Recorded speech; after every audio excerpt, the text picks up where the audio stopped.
তোমরা কিভাবে দাওয়াত দিয়েছো, আর আপনাকে আমাকে জিজ্ঞেস করা হবে তোমরা গ্রহণ কিভাবে করেছো।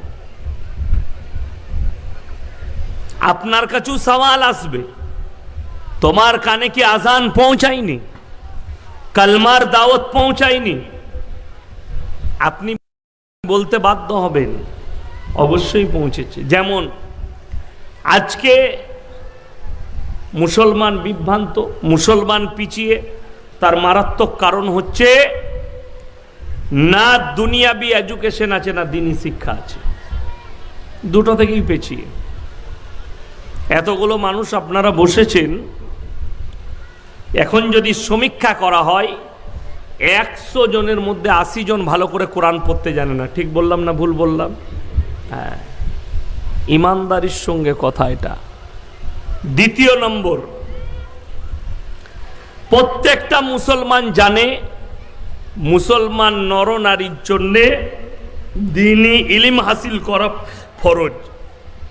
শুনেছেন অনেক, জুম্মার বায়ানে শুনছেন, উলামাদের মুখ থেকে শুনছেন, মারকাজে গিয়ে শুনছেন যে দ্বীনি ইলম হাসিল করা ফরজ। দ্বীনি ইলম মানে কি? আলেম হতে হবে, মুহাদ্দিস হতে হবে, মুকাররির হতে হবে, মুফাসসির হতে হবে না। মওলানা শাহ আবরারুল হক সাহেব রহমতুল্লাহ আলাই নিজের আরকানের কিতাবে লিখলেন, প্রত্যেকটা মুসলমান নরনারীর জন্যে দ্বীনি ইলম হাসিল করা ফরজ। কতটা? যতটা ইলম হাসিল করলে আপনি হারাম হালাল চিনতে পারবেন, দিন বদ্দিন চিনতে পারবেন, কুফরি আর না কুফরি এটা চিনতে পারবেন, বেঈমান কাফেরের খপ্পর চিনতে পারবেন, ইহুদি নাসারাদের কালচার চিনতে পারবেন যে এটা আমার নয়, এটা ইহুদি নাসারার কালচার। কখন চিনতে পারবেন? ইলম কিভাবে হাসিল করবেন? কোনো আলেমের কাছে উঠা বসা করে হোক, কোনো আলেমের সঙ্গে সম্পর্ক রেখে হোক, কোনো মাদ্রাসায় উঠা বসা করে হোক, কিংবা বড় আলেমের লেখা বই পড়ে হোক। আমাদের যারা মুসলমান ভাই এসে বসেছেন এখানে সকলে জানি, আপনি ধরলেন ক্ষীরপাই টাউনি কোনো যদি রেস্টুরেন্টে খেতে যান, ক্ষীরপাই বাজারে কোনো হোটেলে যদি খেতে যান, ঘাটালে হোক, মেদিনীপুরে হোক, চন্দ্রকোনায় হোক, আপনি কি জিজ্ঞেস করেন? মুসলমানরা কি জিজ্ঞেস করে? দাদা মুরগিটা কাটা না জবাই করা? করেন না? করেন না? কথা বলেন। কেন করেন? যে মুসলমানের জন্য আপনার আমার জন্য শর্ত হচ্ছে হালাল খাবার। কি খাবার বললাম? হালাল। মুরগিটা জবাই করা হতে হবে, হালাল হতে হবে, আপনার আমার জন্য শর্ত। মুসলমানরা এটা বুঝে গেছে যে হালাল খাবার খেতে হবে, জবাই করা যেন মুরগির মাংস হয়, ছাগলের মাংস যেন জবাই করা হয়। কিন্তু এই জবাই করা মাংসটা বুঝতে পারলো যে ওইটা হলে হালাল হবে, কিন্তু কেউ যদি সুদের টাকায় হালাল মাংস কিনে, ওই একই মাল দাঁড়িয়ে গেল। আমাকে দাওয়াত দিয়েছেন, ঠিক আছে, কাঁটার মতো ফুটবে এমন এমন কথা বলবো, কিরিচে সবাই টিকে থাকতে পারবে না। আমাকে ভেবে চিন্তেই দাওয়াত দেয় লোকে, গায়ে খুব লাগবে কথাগুলো, বাস্তব কথা। এই আমি এখনই সুদখোরের ব্যাপারে বলবো। সকালবেলায় ক্ষীরপাই বাজারে যারা সুদখোর আছে চা দোকানে, তারা বলবে একদম বাজে হুজুরে নেই, কিছুই জানেন। ওই মাল কটা গাল দিবে আমাকে। কারা? সুদখোর মাল কটা, যারা সুদ খায়।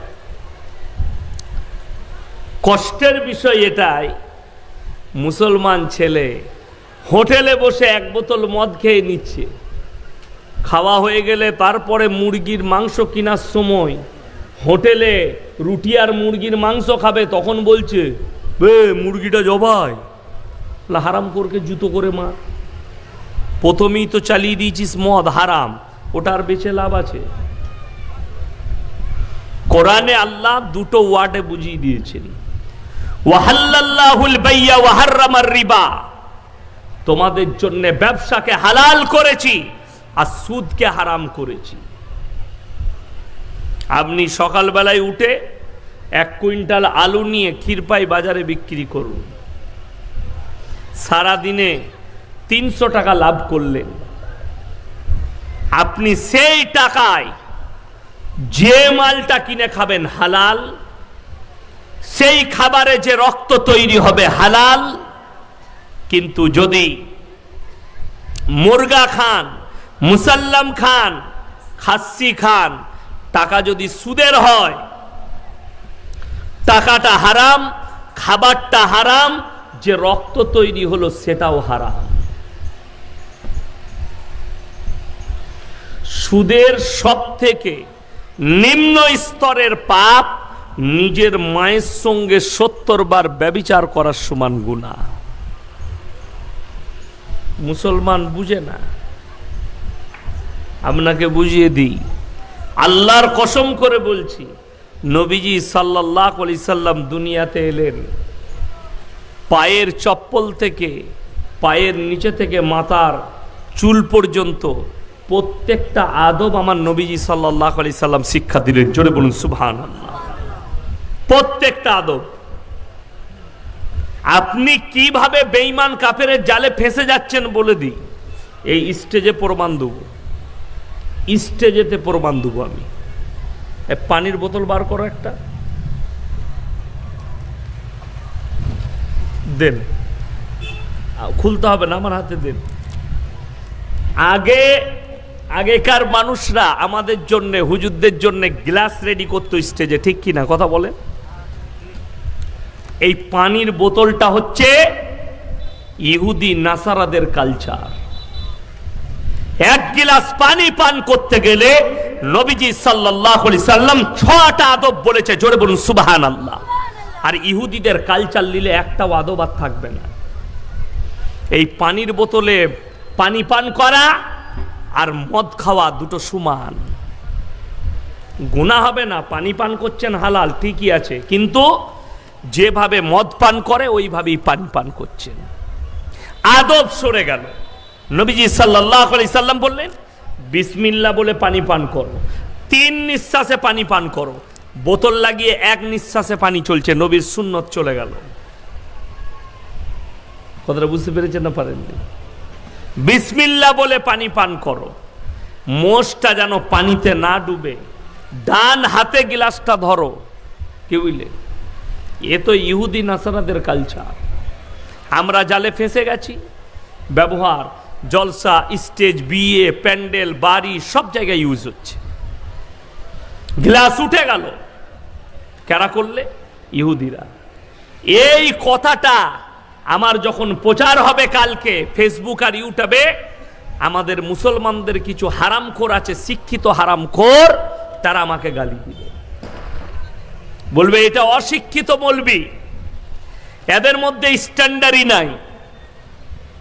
হারামখোর যারা মনে করে এরা আধুনিক যুগে আসতে পারেনি, এরা পুরনো যুগে ঢুকে আছে, এরা মডেলিং এর যুগে আসতে পারেনি। হ্যাঁ, ঠিক বলেছেন।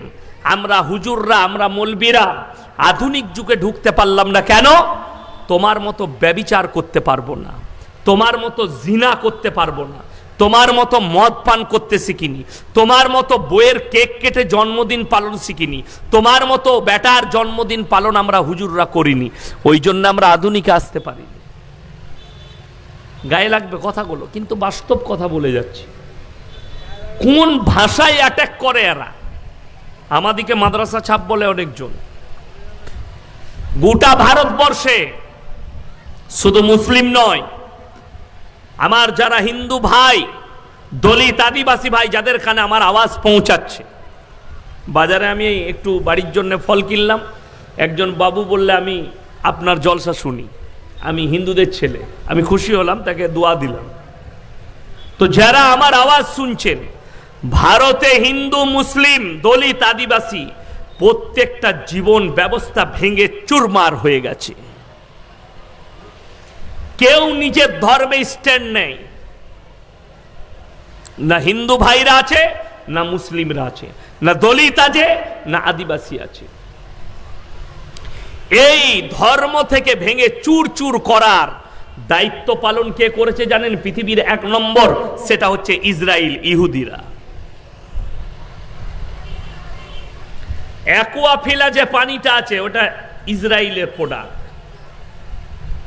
পানির বোতল ওদের কাছ থেকে এসছে, যেন মানুষ পানির বোতলে, না হলে ভারতের হিন্দু মুসলিম দলিত আদিবাসীর সংস্কৃতিতে পানির বোতল ছিল না।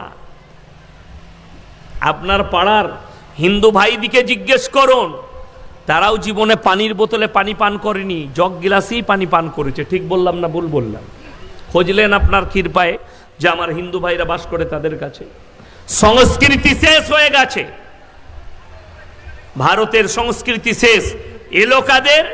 ইহুদি আর নাসারাদের কালচার, ইহুদি নাসারার কালচার। তা না হলে ভারতের মতো দেশে সমকামীকে সুপ্রিম কোর্ট রায় দিত না। যারা শিক্ষিত সমাজের লোক আছেন তারা শুনে যান। সেদিনই দেখলাম আমেরিকায় থাকে ভারতের প্রবাসী, ভারতবাসী দুটো হিন্দুদের ছেলে, তারা সমকামী দুটো ছেলে একে অপরকে বিয়ে করেছে। জোরে বলুন নাউজুবিল্লাহ।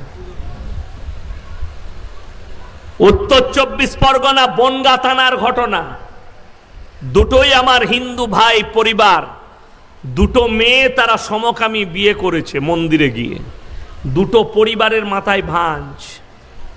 হায় হায়, কি করলো? দুটোই আমার হিন্দু ভাই। কি বুঝলেন এখান থেকে? এই সমকামিতায় রায় দেওয়ার কারণে শুধু মুসলিম জীবন ব্যবস্থা নয়, ভারতের প্রত্যেকটা ধর্মের জীবন ভেঙে পার হয়ে গেছে। আখলাক, এই চরিত্র কার? এটা হচ্ছে কওমে লুতে। এই পাপের কারণে কোরআনে আছে আল্লাহ একটা জাতিকে রুটির মতো পাল্টিয়েছে, রুটির মতো।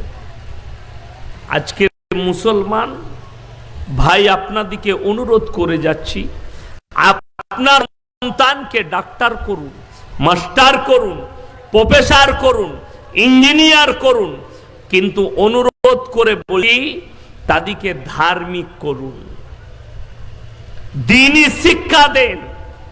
আর আমি চ্যালেঞ্জ ছুড়ে বলে গেলাম, কোন মৌলবি যদি আমার এই কথা কেটে দেয় তো তোমার এই ক্ষীরপাই বাজারে দাঁড়িয়ে জুতোর মালা পরবো আমি। কি? কোন মুসলিম ছেলে, সে ডাক্তার হোক, ইঞ্জিনিয়ার হোক, আইপিএস হোক, ব্যারিস্টার হোক, সব ডিগ্রি হাসিল করুক, কিন্তু যদি তার মধ্যে দ্বীন না থাকে, আল্লাহর কসম আমার আল্লাহর কাছে কোনো মূল্য নাই।